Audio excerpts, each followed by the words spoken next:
Oo, 3 beses ako nagkampiyon. Hindi naman sa iniyayabang. Isipin mo, tinanggap ko tong laban na to kahit alam kong ikaw lang makikinabang. Oo, kasi match up niya, ang bobo. Ano ba yung utak mo? Puno ng hangin?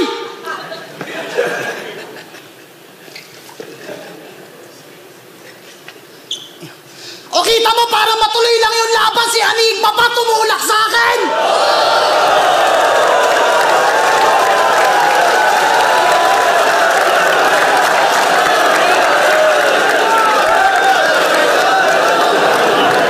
Ganyan mag-rebat ng simple, Marshall. Yung hindi marahas. Apex ang hina. Tignan nyo, nagbabanggit ng hindi malakas. Mas malaki binayad sa kanya kaysa sa akin. Yung TF, hindi yan ina-angle sa battle. O di ba body bag siya? Gusto mo malaman magkano offer niya sa akin para labanan ka? Wag na. Ahon! Bago ko to simulan, gusto ko munang humingi ng palakpakan at pampaunang hype. Para sa isang lyricist, pundasyon ng hip-hop sa Iligan, mag-ingay para kay Kuya. Psych! Nung bago ako sa flip-top, napakayabang ko. Kung matagal ka na nakasubaybay, malamang nakita nyo. Meron namang konting husay, pero nagyabang sa isa buhay at ang kapalit, talo. Ang pangit ba nung intro? Kung yan ang iniisip nyo, mali kayo. Bago, mayabang, natalo sa isa buhay, kahit tirahin ko, sarili ko, applicable pa rin sa'yo. Mayabang na talunan. Mapatagalog man o Ingles, ang galing ay based sa nilalaman at hindi lang sa accent. Nung quarantine, kaya mukhang convincing kasi most of the time nakatingin ka sa judges. Pero wala namang substance. Check! Negative ka sa drug test. Pero di ba't mapigilang mag-stutter at kitang-kita ang lapses? Gaan man ako'y bayad sa kada clip, ginamitan ng AdSense. Kahit wala kang added value sa liga, magbabayad ka, ako'y maniningil na ng taxes. Kayong ka makipagbilangan, paramihan at patiinan ng punches. Pag ito nagdere-derecho, di mapipigilan ng Marshall, naka-VIP access. Pero sa labang to, lamang to sa akin. Oo. Sa dami ng kilalang foreign na MC at mga labang na panood, kaya feeling mabigat na. Abangan nyo yung mga ibabanat na nakasunod. O, tignan nyo yung muka, parebat na. Hahanap siya ng linya sa foreign battle, nakapareho ng keywords ng kalaban, kahit pa di naakma. Ngayon sino, sabay mambibintang na ng gaya, ngayon sino ang kumukuha ng anggulo galing sa ibang bansa? Ano, ayan ba yung GOAT? Alam nyo ba anong karime ng GOAT? KOTD. Bakit? Hindi mo tinatagalog mga banat nila sa lyrics mo? Hindi. Tangina nyo pala kay OTD. Ba't yung mga banat ni Marshall dito sa flip-top, ini-English nyo?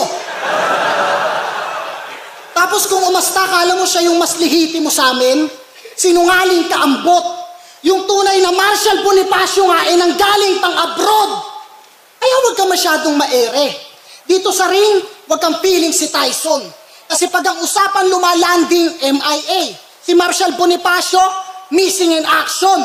Oh, maere, MIA, Manila International Airport, Marshall Bonifacio, lumanding, bang! Boy, ganyan mag-set up. Sa dulo ay tinambangan. Pero wang kaibahan, si Ninoy sikat, ikaw nobody, ulo sa 500. Mas magaling ka mag-rap, mas kabisado at inaral mo to? O sige, ito simpleng analogy. Kung sa tingin mo, mas malupit ka sa akin sa kabuuhan bilang MC, freestyle tayo, round 1 to 3. Kaya. Oh, tignan mo. Hindi niya kaya kasi nung kay Pistol, ahon 12, nag-choke siya. Sabi niya, daig pa nagparehab kung makapagturo siya ng adik. Nakapagturo siya ng adik. Yung kalaban mo galing pa sa isang buong tournament at para hindi ka maghanda, wala kang valid na reason. Ano, nakatulog ka na naman kaya di ka nakasagot sa may ring na akala mo miss call? Well, snitches get stitches. At ang aking lyrics ay simple. Kaya pagtapos makapagturo ng adik, napatahimik sa pistol. Umanta ka, nasa tono, mapapahama ka bobo. Bakal sa bakal, plata o plomo, ang kasangkapan. Tama sa ulo, sa dami ng nalalaman. Nagawa na magturo, yan ay bawal na bawal. Ako nakatagpo mo, nakaabang sa arrival. Napaaga sundo mo. Batas ni Pablo Escobar at ang ginawa mo na mali ay deadly sin. Pues bakal na nag-aapoy na parang inacetylen. Ito'y halo-halong tama, parang beer at MP gin. Simpleng drug cartel reference. Pero makikitang Medellin. Para ikay makahigit, mag-invento ka na ulit sa iyong mga bersong tangan. Gusto mo gayahin mo si Apex, damay mo pamilya ko sa iyong desperadong galawan. Pero ngayong gabi, wala akong binanggit na kahit sinong malapit o ngalan. Ganyan kita kalinis pinatay, trabaho lang, walang personalan. Nagbabanggit ka ng let's go? Gulong, hindi mo to good year. Ito ay bad year na ko. Kasi ngayon, wala na yung let's go, tangina mo, crash gear na to. Banggaan na, tapos papunta pa sa train. Sumakay daw ako sa train. Jel, sumakay ako sa train. Pareho lang namang nag-benefit kung susumahin. Inadapt ko yung estilo, pinakita ko yung pinaka-effective na paggamit o sino mas natuto sa amin. Ano, sasabihin, ginaya, nye. Ayos din ah. O di ba pagkatapos ng laban namin, si GL naka-rhyme scheme na? O, ano, ahon! Versus Mr. Battle of the... Outfit check. Putangin na mo! Boss, hindi na to big fish. Butanding na to. Paano ka makikipagyabangan sa akin yan at pataasan kung hirap na hirap makaihi? Akala mo tatayong ubis, bigat na bigat sa sarili. Tapos bigla pa nagba-basketball reference. Mapabasket o sulat, balibagtain naman to. Yung bitaw patapon. Siya daw yung ankle breaker ni Iverson kay Tyronn Lue. Tangina mo, ikaw pala yon? O magingay, para kay... Lahat na lang ng pwedeng pagkumparahan. Basta makapuntos daw ay ayos lang. Di mo kami mabobola kasi kung humakbang ka sa iyong linya, yan ay out of bounds. Feeling AI ang puta. Kaya pala parang tunog ginawa sa ChatGPT yung sulat na itong pisting animal. Yung pagdarinig mo naman intellectual, pero yung tunog, hindi natural. Parang intro niya kay Acer. Naunsa namaning Cebu, ang dating nagkawa na, nagsigig inisog, si Tita Gwen og si Rama. Sa 100 metro, Aguinaldo Highway, kumaliwa ka. Utanji ng kalaban to, patangga-tangga. Kaya kita seryosohin, kaya din kitang pagtripan hanggang magmukha kang ogad. Yung loose fit na shirt, pag ikaw nagsuot, parang pro club. Parang suka, tingin pa lang maasim na kahit nakapolo mukhang kumag. Well, adobo lang kaya mong sunugin sa battle, di nauubos toyo ko sa utak. Akala ko pa solid na hip-hop ka. Ba't reference mo kay GL? Aldab. Main character, tamang panahon, galit sa komedya, galit sa mababaw. Anong tawag sa ganun? Pag wala na siyang maisip, yung mga ayaw niya, ginagawa niya na ngayon. Utak niya parang bagoong, nakalabas nga siya sa kahon, kaso nasa loob naman ang garapon. Kaya pala panayang hamon kay batas, minure-mura mo pa sa battle? O di ba di ka pinansin? Ilang taon kang pinaghintay? Alam mo bang inalok ka ni Arik sa kanya? Mark, game ka ba, ahon, Marshall? Putang ina, nag-retire! Yan, di ba? Pwedeng simplihan. Yung mga sulat mo na ginagaya mo kay batas, hindi tugma sa'yo. Sana wag mo tong masamain. Ang hirap na nga, pinapahirapan mo pa. Ganyan ba talaga kapag martial, oh? Wala akong gustong palabasin! Rapper na choker. Mahiya ka sa mga MC na minsan napipilitan mag-freestyle para lang makatawid. Slack One, Mandabi, Jonas, Mastapit, ang kulit ng karir mo parang freestyle no? Ako'y mawawala, pero ako'y magbabalik. Kaya hindi ka naiimbitahan sa ibang league para mag-spit. Paano kung MB lang ang memory, talagang hindi magkakagig? Alam ko, mahirap maging MC. Minsan kailangan ng pahinga, lalo na kung yung utak mo, iba na ang takbo. Ang pinagtataka ko, sa dami ng panahon para magpahinga, bakit sa gitna pa ng round mo? Alam mo ba, na kada choke mo may nasasayang na pera sa flight, hotel, TF at lalo na ticket? Ano, ganun na lang yon, gago? Sige, sa labang to, pag hindi ka na-choke, panalo ka na. Basta makakuha ka ng 3 boto. O ano, pag nakakatawa, mababaw. Yan ang laging banat ng gagong to. Hindi sapat na hanggang lalim ka lang, naisip mo ba na ahon to?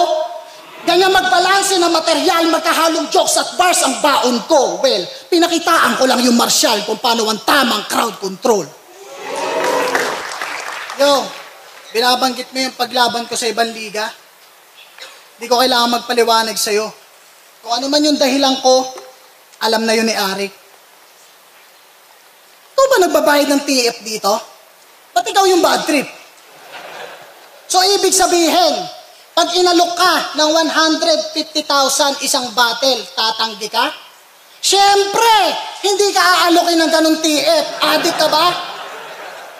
Hindi ka aalokin ng ganong TF. Adik ka ba? Hayaan mo na, tsaka na tayo mag-usap ng tungkol sa business side pag may market ka na. O, di ba? Ganun lang kadaling tumangke. Ginagaya ko daw yung flip-top sa motos. Kailan ko ba tinanggi? Ang inang to, parang gago. Ano kala mo? Lost cause yun, buddy? Anong tawag mo sa 30 versus Class G? Bago ko tapusin tong battle na to, pistol, mot, ano na? Paghihintayin nyo pa sila? Ram, ano? Wala na maraming banta.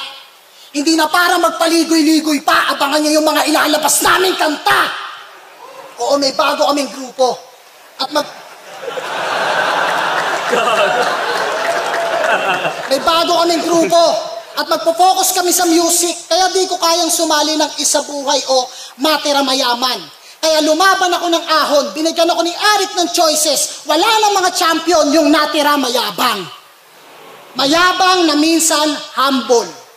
Hambog. Kasi laban mo kay APOC, tinawag mo yung sarili mong top tier. Tapos laban mo kay GL, tinawag mo yung sarili mong wannabe. Mayabang na mababa ang self-esteem. At ang ibig sabihin, may duality. Sa umpisa ng round, mamaliitin yung sarili. Tapos biglang magyayabang. Yan ang sikreto niyan. Laban niya kay GL, kalaban mo ako lang. Pero kay Topper, Enigma, bakit eto lang?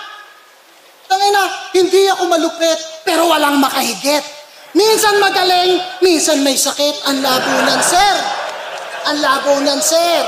Minsan mabait, minsan pagalit. Ano ka? Bipolar bear? Parang angle niya kay Pistol. Bakit daw nung girian ng 3GS at sunugan, hindi daw nakisali at bumenga? Ano ba talaga? Ang hirap timbangin. Pag hindi nakisali sa gulo, play safe. Tapos pag nakitira, squatting. Gets nyo na naman yung ibig ko sabihin, di ba? Gets nyo na? Gets nyo na yung gusto kong punto? Next angle na kaya. Judges, gets na naman, di ba? Okay na, next angle, wag nang gamitan pa ng laway. Basta yung dulo ko na punchline, kung sino pa yung martial, siya pa yung gustong makitang may mag-away. Okay, next angle na. Next angle. Madalas niya pang iyabang na lumaban daw siya ng magkasunod na linggo. Ang tanong, panalo ba pareho? O di ba hindi? That's 2 weeks, so wag kang umasta na akala mo angat. Ako nga 2016, lumaban ng 6 na battles isang buwan, real talk, hindi ko din napanalo lahat. Ano? Nakakatawa? Tanga! Nakakatawa talaga. At ang lesson dyan ay huwag padalos-dalos. Ikaw ay humingang malalim. Napakadali lang magyabang. Kung magaling ka talaga, hayaan mo sa kanila manggaling. Hindi yung ikaw pa nagsasabi. O anong napala mo? Hindi ba lately, lumaban ka sa Rapolo? Shoutout sa Rapolo. Tapos binadibag ka ni Mr. Lefty. Dinurog ka ng rapper na hindi naman bumabatil. Sa harap pa ni Arik, hoy engot. Binalagbag ng music artist. Lalong pumangit yung record. Laban ni J Black at ni Maki. Sabi niya sa judging, yo, Marshall Bonifacio, isa buhay champion. Laglag! Sa round 1, yabang pa. Di man lang nakapag-semis, Wag mo i-deny, alam kong masakit kasi ganyan na ganyan ako 10 years ago. Oo, 10 years na ako sa flip-top. Almost 20 years na sa game. Pero hanggang ngayon, gutom at laging sabik kumain. Isa ka sa future ng battle rap, ba't mukhang mauuna pang matapos karir mo sa akin? Longevity, consistency, influence, lahat yan wala ka. Saksak mo sa tenga, panay ka buhat ng bangko, wala ka pa nalalapag sa lamesa. Sa music lang daw flawless si Apok. Hanggang flow lang daw si Acer. Bakit? Pag walang flip-top, ano ba ganap mo? Sabihin mo nga sa mga nandito, may hinahandle ka bang mga artist? May pinapatakbo ka bang liga? Nag-e-edit ka ba ng mga video? Nag-o-organize ng event? Gumagawa ka ba ng album? Kala ko ba solid ka? Asa ng prinsipyo? Kung umasta, akala mo ang lapad ng papel sa hip-hop, putang ina, wala namang resibo. Umalis ka ng Iligan at lumipat ka ng Cebu. Kasi sa Mindanao Flip-Top, bihira yung event. Nagka-pandemic, lumipat sa Luzon para mas madali siyang mahagilap at kontakin. O sige, Battle of the Year, MC of the Night, pati longest name sa flip-top, iyabang mo na rin. Pre, galingan mo sa pag-battle kasi mukhang yan lang kaya mong gawin. Simpleng payo, para yung rap battle life mo, hindi malagay sa peligro. Andyan si Sharon, i-battle mo backstage, baka sakaling mag-boom yung karir mo. Kasi panayang call out at ang sigaw, gusto kong tumalo ng sikat. Lahat ng yan narinig ko. Kaso hindi ako kabilang sa mga gods, di ako ang katuparan ng hiling mo. Time.